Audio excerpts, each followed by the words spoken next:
سورۃ الحجرات آیت نمبر 14۔ اعوذ باللہ من الشیطان الرجیم۔ قالت الاعراب آمنا، اے نبی علیہ السلام کیا یہ بدو کہتے ہیں کہ ہم ایمان لے آئے ہیں؟ قل لم تؤمنوا، ان سے کہہ دیجئے تم ہرگز ایمان نہیں لائے، ولیکن قولوا اسلمنا، بلکہ تم یہ کہو کہ ہم مسلمان ہو گئے ہیں۔ ولما يدخل الایمان فی قلوبکم، ابھی تک ایمان تمہارے دلوں میں داخل نہیں ہوا۔ وَإِن تُطِيعُوا اللَّهَ وَرَسُولَهُ، اور اگر تم اطاعت کرو اللہ کی اور اس کے رسول کی، لا یلتکم من اعمالکم شیئا، وہ اس میں سے ہرگز تمہارے اعمال سے کچھ بھی کم نہیں کرے گا۔ ان اللہ غفور الرحیم، بے شک اللہ بخشنے والا اور رحم کرنے والا ہے۔ اس آیت میں اللہ رب العالمین نے ان بدوؤں کا ذکر فرمایا ہے۔ ایسے بہت سے قبائل تھے جو آ کر نبی علیہ السلام سے ایسے بات کرتے تھے جیسے وہ ایمان لا کر آپ صلی اللہ علیہ وسلم کے اوپر احسان کر رہے ہیں اور اللہ کے اوپر احسان کر رہے ہیں۔ تو اللہ رب العالمین نے کہا کہ ان لوگوں سے کہہ دو کہ تم ایمان نہیں لائے، بلکہ تم یہ کہو کہ ہم مسلمان ہو گئے ہیں۔ ویسے تو عموماً اور جب مقامات پر ایمان، اسلام، مسلم، مسلمان، یہ سب الفاظ ایک ہی معنی میں استعمال ہوتے ہیں اور دیگر جگہ پر، لیکن یہاں اسے مختلف کر کے بیان کیا ہے ایک بات سمجھانے کے لیے کہ تم یہ کہو، قل لم تؤمنوا، کہہ دیجئے کہ تم ہرگز ایمان نہیں لائے، ولیکن قولوا اسلمنا، بلکہ تم یہ کہو کہ ہم مسلمان ہو گئے ہیں۔ اب مسلمان بھی تو ایمان والا ہی ہوتا ہے نا، لیکن اللہ کہہ رہا ہے کہ ان سے کہو کہ تم ایمان والے تو نہیں ہو، یہ کہہ دو کہ ہم مسلمان ہو گئے۔ یہاں ایک فرق بتایا اللہ نے کہ ایمان میں، مومن میں اور مسلمان میں فرق ہے۔ تو اور جگہ جہاں مسلمان کہا گیا ہے، ایمان والا کہا گیا ہے، وہاں مراد مومن ہی ہوتا ہے۔ یعنی قرآن مجید میں اور جگہ پر جیسے ذکر آیا ان الذین آمنوا، بے شک وہ لوگ جو ایمان لائے، تو وہاں مراد مسلمان مومن ہی ہوتا ہے۔ لیکن یہاں تھوڑا سا فرق سمجھانا مقصود ہے، اور وہ فرق کیا ہے کہ ایک تو اسلام وہ ہے جو ہم اس لحاظ سے فالو کریں کہ بھئی ہم مسلمانوں کے معاشرے میں پیدا ہو گئے اور جیسے مسلمان چل رہے ہیں ہم بھی ویسے ہی چل رہے ہیں۔ لیکن ایک ایمان وہ ہے جو بندہ دل سے ایمان لاتا ہے اللہ کے اوپر، اور وہ اپنی جان، مال، اپنی ہر چیز قربان کرنے کے لیے تیار ہو جاتا ہے، اسے کہتے ہیں دل سے ایمان لانا۔ اب یہ بدو جب آپ صلی اللہ علیہ وسلم کے پاس آتے تو آ کر کہتے، اے نبی علیہ السلام دیکھیں ہم نے تو آپ کے ساتھ جنگ بھی نہیں کی، ہم تو آپ کے ساتھ لڑے بھی نہیں، لڑائیاں بھی نہیں کی، اور بغیر جنگ لڑے، بغیر لڑائی کیے ہم آپ کے اوپر ایمان لے آئے ہیں، لہٰذا ہمارا بھی مال میں حصہ ہونا چاہیے، ہمیں بھی کچھ ملنا چاہیے۔ تو اللہ رب العالمین نے کہا ایسے لوگوں سے کہو، قل لم تؤمنوا ولیکن قولوا اسلمنا،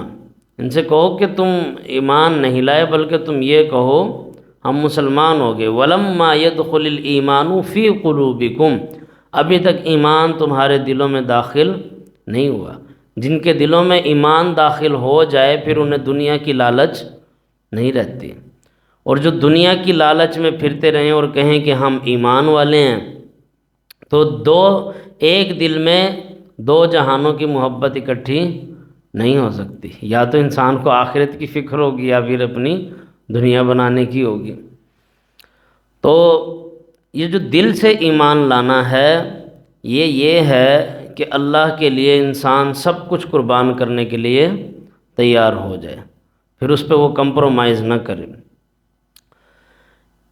صحابہ کرام رضوان اللہ علیہ مجمعین میں ایمان کے طبقات تھے، بخشش تو سب کی ہو چکی تھی، اللہ تعالیٰ رضی اللہ عنہم ورضوا عنہ، وہ اللہ سے راضی، اللہ ان سے راضی، لیکن یقیناً ان میں طبقات تھے۔ اب ایک طرف ایک ہیں جو شروع سے محمد الرسول اللہ صلی اللہ علیہ وسلم کے ساتھ قربانیاں دیتے آئے ہیں، حضرت بلال رضی اللہ عنہ، حضرت ابوبکر صدیق رضی اللہ عنہ، عمر بن خطاب رضی اللہ عنہ، عثمان غنی رضی اللہ عنہ، حضرت علی رضی اللہ عنہ، اور اسی طرح کے جو دوسرے عمار بن یاسر رضی اللہ عنہ، ان کے والدین، اور دیگر جو غریب طبقہ تھا صحابہ کا، اور کچھ وہ تھے جو بعد میں جب آپ صلی اللہ علیہ وسلم مکہ سے ہجرت کر کے مدینہ بھی چلے گئے، اور جب اسلام کا بول بالا ہر جگہ ہو گیا، وَرَأَيْتَ النَّاسَ يَدْخُلُونَ فِي دِينِ اللَّهِ افواجا، جب فوج در فوج لوگ دین اسلام میں داخل ہونے لگے، اب جو بالکل کمزور لوگ تھے، جنہوں نے دیکھا کہ اب تو ایمان لائے بغیر کوئی گزارا ہی نہیں ہے، یا پھر ہم اسلام کی طرف چلے جائیں وگرنہ مارے جائیں گے، اور کوئی ہمارے پاس راستہ نہیں ہے، تو اس طرح کے بہت سے قبائل پھر دین اسلام کے ساتھ جڑ گئے، اور انہوں نے دیکھا کہ ایمان لائے بغیر، اسلام قبول کیے بغیر، ایمان لائے بغیر نہیں، اسلام قبول کیے بغیر گزارا نہیں ہے۔ اب ان کے دلوں میں ایمان تھا نہیں تھا، وہ آئے رسول اللہ صلی اللہ علیہ وسلم کی خدمت میں، اور انہوں نے کہا کہ ہم مسلمان ہو گئے، ہم ایمان لے آئے ہیں، تو لہٰذا ہمیں بھی معاوضے بھی ملنے چاہیے، حفاظت بھی ملنی چاہیے۔ یہی وجہ تھی کہ جب رسول اللہ صلی اللہ علیہ وسلم دنیا سے گئے تو آپ کے جانے کے فوراً بعد حضرت ابوبکر صدیق رضی اللہ عنہ نے منکرین زکوٰۃ کا بھی مقابلہ کیا، جو آپ صلی اللہ علیہ وسلم کی زندگی تک منکرین زکوٰۃ نہیں ہوئے تھے، لیکن آپ کے جانے کے فوراً بعد زکوٰۃ دینے سے انکاری ہو گئے، اور اسی طرح مسیلمہ کذاب کی طرف جو لوگ اٹریکٹ ہوئے،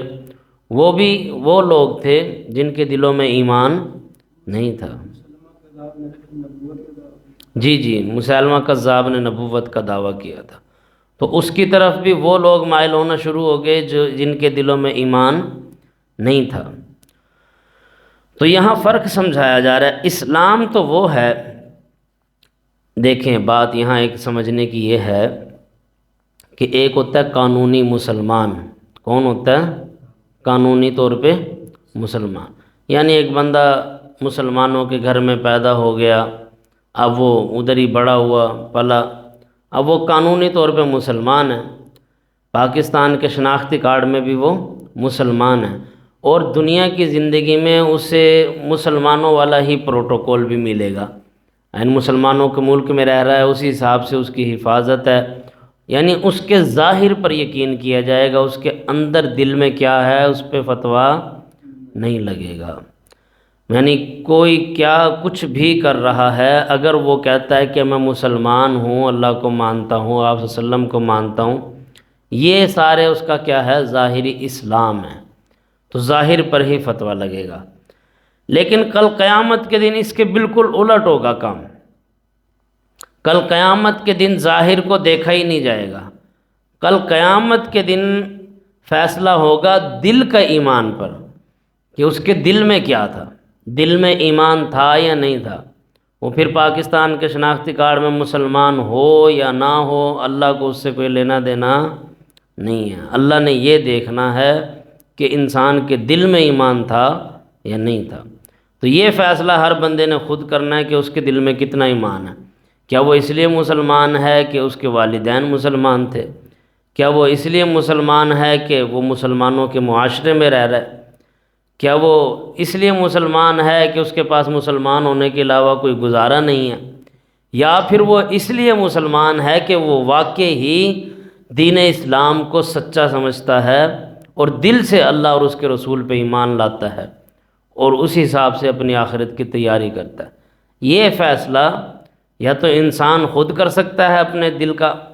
یا پھر قیامت کے دن اللہ اس کے دل کا فیصلہ کر دے گا اور کھول دے گا کہ کس کے دل میں کتنا ایمان ہے۔ تو اللہ فرما رہا ہے کہ یہ ظاہری تم کہہ دو کہ ہم مسلمان ہو گئے ہیں، ایمان ولما يدخل الایمان فی قلوبکم، ایمان ابھی تک تمہارے دلوں میں داخل نہیں ہوا، وَإِن تُطِيعُوا اللَّهَ وَرَسُولَهُ، پھر اللہ نے ایک بات سمجھائی ہے، ہاں اگر تم اطاعت کرو گے اللہ کی اور اس کے رسول کی، لا یلتکم من اعمالکم شیئا، وہ تمہارے عمل سے کچھ بھی کم نہیں کرے گا۔ یعنی ایک بندہ مسلمان ہے اور اس کے دل میں بہت گہرا ایمان نہیں ہے، بہت مضبوط ایمان نہیں ہے، پھر بھی اللہ کہہ رہا ہے جو وہ محنتیں کر کے آئے گا اور وہ اللہ اور اس کے رسول کی اطاعت کرے گا تو ہم یہ نہیں ہے کہ اس کے عمل ضائع کر دیں گے، عمل ہم اس سے بھی لے لیں گے، قبول کر لیں گے، کیونکہ اللہ بخشنے والا اور رحم کرنے والا، ان اللہ غفور الرحیم، بے شک اللہ بخشنے والا اور رحم کرنے والا ہے۔ یہ اگلی آیت بھی ساتھ ہی دیکھ لیں، انما المؤمنون الذین آمنوا، بے شک ایمان والے مومن لوگ تو وہ ہیں، آمنوا باللہ ورسولہ، جو اللہ پر ایمان لاتے ہیں اور اس کے رسول پر ایمان لاتے ہیں، ثم لم یرتابوا، جو اللہ پر ایمان لائے اور اس کے رسول پر ایمان لائے، پھر ہرگز وہ شک میں نہیں پڑے، یعنی پھر اس پہ کوئی یہ شکوک و شبہات والی بات نہ ہو کہ پتہ نہیں کل قیامت کے دن اٹھایا جائے گا یا نہیں اٹھایا جائے گا، پتہ نہیں اللہ حساب لے گا یا نہیں لے گا، پتہ نہیں یہ دین سچا ہے یا نہیں ہے، پتہ نہیں معاذ اللہ محمد الرسول اللہ صلی اللہ علیہ وسلم اللہ کے سچے رسول ہیں یا نہیں ہیں، تو اس طرح کا کسی بھی قسم کی شک کی گنجائش نہیں۔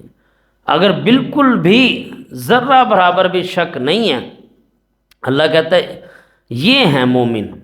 یہ ہیں ایمان والے، انما المؤمنون الذین آمنوا، بے شک وہ لوگ جو ایمان لائے، بے شک مومن لوگ وہ ہیں، آمنوا باللہ ورسولہ، جو ایمان لاتے ہیں اللہ پر اور اس کے رسول پر، ثم لم یرتابوا، پھر وہ ہرگز شک میں نہیں پڑتے، وجاہدوا، اور وہ جہاد کرتے ہیں، باموالہم، اپنے مالوں کے ساتھ، یعنی پھر وہ مال خرچ کرتے ہوئے بھی کتراتے نہیں، وانفسہم فی سبیل اللہ، اور وہ اپنی جانوں کے ساتھ بھی اللہ کے راستے میں قتال کرتے ہیں، جہاد کرتے ہیں، اولئک ھم الصادقون، یہی وہ لوگ ہیں جو سچے ہیں۔ اب ایک جو ایمان والا بندہ نہیں ہے، اس کی تو جیب سے اگر دین اسلام کی خدمت میں 50 روپے بھی جاتے ہیں تو اس کی جان گھٹتی ہے، اور ایک طرف ایمان وہ ہے کہ حضرت عثمان غنی رضی اللہ عنہ ایک ہی مجلس میں بیٹھے بیٹھے اتنا مال دے دیں کہ آپ صلی اللہ علیہ وسلم فرمائیں اے عثمان آج کے بعد تو کوئی عمل بھی نہ کرے پھر بھی جنتی ہے، یعنی آج پھٹا ہوا 10 کا نوٹ لوگ ڈال کے جائیں فنڈ میں، مسجد میں، اسلام کی خدمت ہو رہی ہے، یہ 10 روپے کا پھٹا ہوا نوٹ ڈال کے دین اسلام کی خدمت۔ اور دوسری طرف ایمان کیا ہے کہ آپ صلی اللہ علیہ وسلم نے جب خرچ کرنے کا حکم دیا تو ابو بکر رضی اللہ عنہ اپنے پورے گھر کی جھاڑو دے کے آ گئے، عمر بن خطاب رضی اللہ عنہ ان دنوں ابو بکر رضی اللہ عنہ سے زیادہ مالدار تھے، تو وہ اپنے آدھا مال اٹھا کے لے آئے کہ میں آدھے مال میں بھی ابو بکر رضی اللہ عنہ سے آگے نکل جاؤں، دونوں رسول اللہ صلی اللہ علیہ وسلم کی خدمت میں پیش ہوئے، تو آپ صلی اللہ علیہ وسلم نے یہ تو پوچھا ہی نہیں کہ کتنا مال لے کے آیا ہے کون، آپ صلی اللہ علیہ وسلم کا سوال ہی چینج ہو گیا،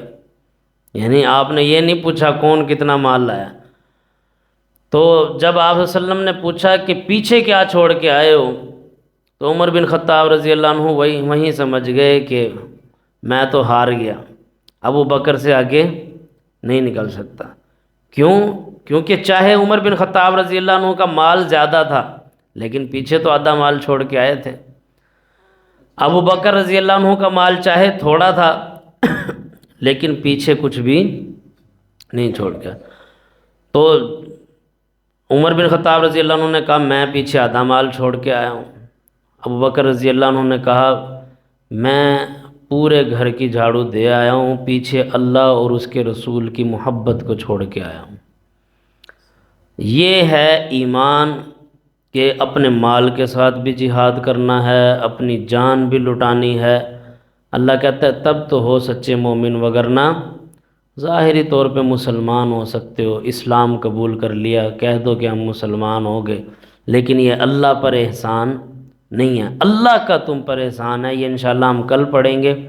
کہ یہ اللہ کا ہم پر احسان ہے کہ اس نے ہمیں دین اسلام جیسی نعمت سے نوازا ہے۔ تو یہ ہمارا آج کا سبق ہے بھائی۔